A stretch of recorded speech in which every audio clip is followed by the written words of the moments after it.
అగస్త్యుడు ముందుగా శృతారూఢ అను రాజు దగ్గరికి వెళ్ళగా అతడు అగస్త్యునికి అర్ఘ్యాదులతో సత్కరించి, ఆర్య, నువ్వు ఏ పనిపై వచ్చావు అని సవినయంగా అడిగాడు. నాకు ధనం కావాలి, ఇతరులెవ్వరికీ బాధ కలగకుండా యథాశక్తిగా నాకేమైనా ధనం ఇయ్యి అని అడిగాడు.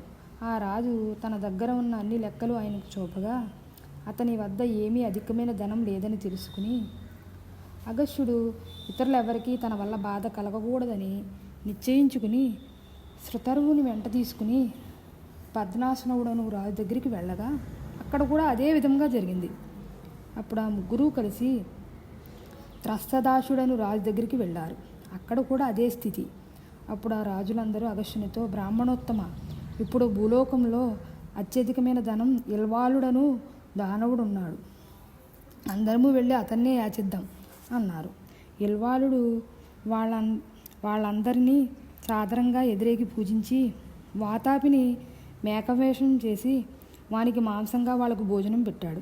అది చూసిన ఆ ముగ్గురు రాజర్షులకి దిగులు చెందారు. మీకేం భయం లేదు, అలాగే ఉండండి అని చెప్పి ఆ అగస్త్యుడు ఆ మాంసం అంతా తానొక్కడే తినేశాడు.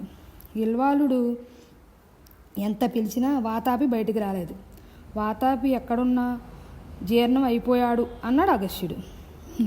ఇల్వాలుడు భయపడుతూ నమస్కరించి, మీరెందుకు వచ్చారు అని సవినయంగా అడిగాడు. అగస్త్యుడు వెనుకటి వలనే అతనికి కూడా ధనం ఇమ్మని అడిగాడు. మీకెంత ఇవ్వాలని నా మనసులో ఉందో చెప్తే ఇస్తాను అని ఇల్వాలుడు అన్నాడు. అసురా, ఈ ముగ్గురు రాజులకు ఒక్కొక్క 10,000 గోవులు అంతే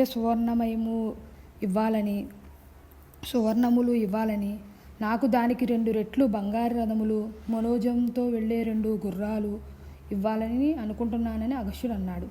అన్నీ సరిగానే ఉన్నాయి, కానీ బంగారు రథం మాట అనుకోలేదే అన్నాడు ఇల్వాలుడు.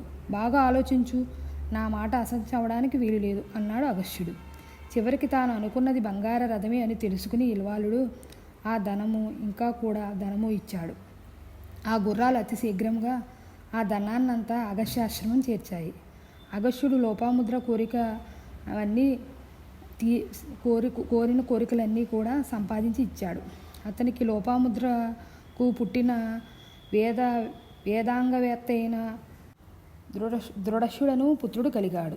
అతడు బాల్యంలోనే తండ్రి ఆశ్రమంలో ఒక పెద్ద కట్టెల మోపును మోసుకుని వచ్చాడు. అందుచేత వానిని యద్మవాహుడను పేరు కూడా ప్రసిద్ధిలోకి వచ్చింది.